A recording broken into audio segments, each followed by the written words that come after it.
Hi guys, happy Thursday. So we are on our very last read aloud of The Watsons Go to Birmingham. I hope you have enjoyed this book as much as I have. I'm excited to decide together what our next read aloud should be. I have a couple ideas, so stay tuned in Google Classroom to see what books I am thinking we should read aloud next.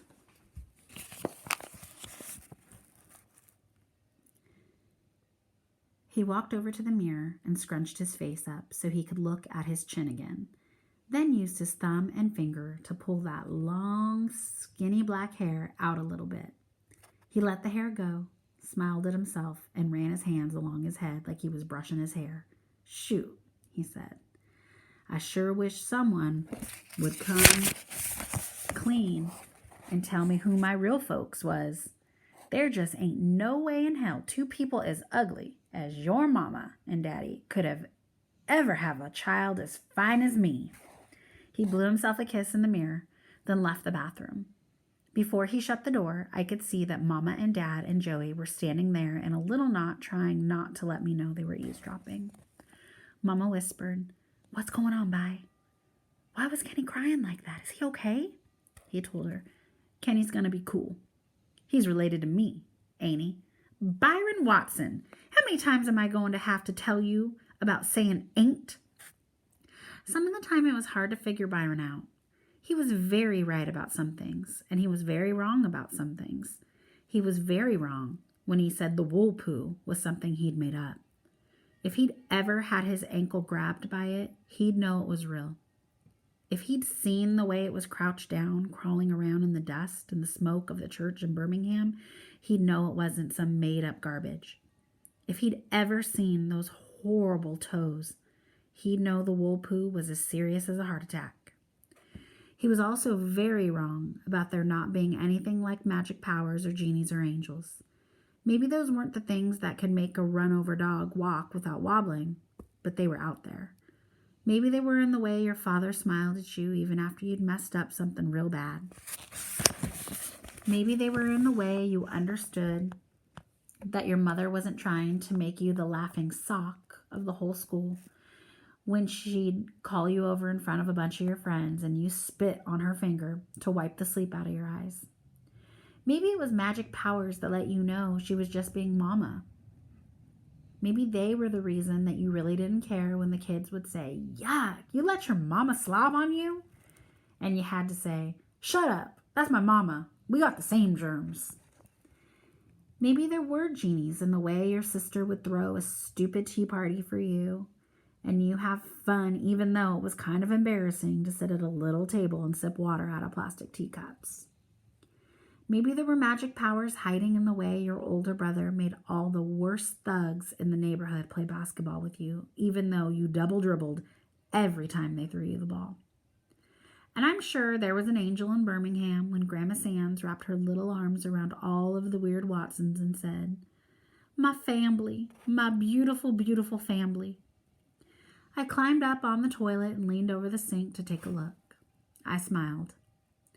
Byron was very right about some things too. He was very right when he said I was too smart to believe magic powers lived behind a couch. He also knew what he was talking about when he said I was going to be all right. Joetta banged on the bathroom door.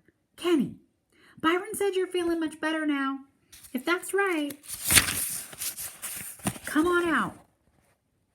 "I gotta go to the bathroom real bad," she said, real, like it had a million letters in it.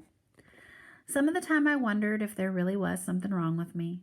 A few minutes ago I'd been crying on the floor like a kindergarten baby, and now I was looking in the mirror laughing. I blew my nose and splashed a little water on my face because I wanted to go out. Besides, I had to think of a way to get at least half of my dinosaurs back from Rufus.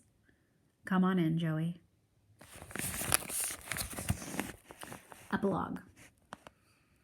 At the time of the Watsons family trip, the U.S. South was caught up in a struggle for basic human rights that became known as the Civil Rights Movement. Although the Declaration of Independence states that all men are created equal, and the Constitution had been amended after the Civil War to extend the rights and protections of citizenship to African Americans, Changing the law of the land did not always change the way people behaved. In the northern, eastern, and western states, African Americans often faced discrimination, but it was not as extreme and pervasive as in the South. There, communities and states passed laws that allowed discrimination in schooling, housing, and job opportunities, prohibited interracial marriages, that means people of different races could not get married, and enforced segregation by creating separate facilities for African Americans and whites. In most of the South, African Americans were not permitted to attend the same schools as whites or to use the same parks, playgrounds, swimming pools, hospitals, drinking fountains, or bathrooms. Hotels, restaurants, and stores would not serve African Americans. The worst sections of public facilities were set aside for coloreds only. White children often attended large, well-equipped modern schools, while African American students went to one-room schoolhouses without enough books or teachers. Rigged laws and tests prevented African Americans from voting. A number of organizations and individuals were working tirelessly to end segregation and discrimination. The National Association for the Advancement of Colored People, NAACP, the Congress of Racial Equality, CORE, and the Southern Christian Leadership Conference, SCLC, as well as Thurgood Marshall, John Lewis, Ralph Abernathy, Medgar Evers, Fannie Lou Hamer, and Dr. Martin Luther King Jr., along with many other people whose names have been forgotten.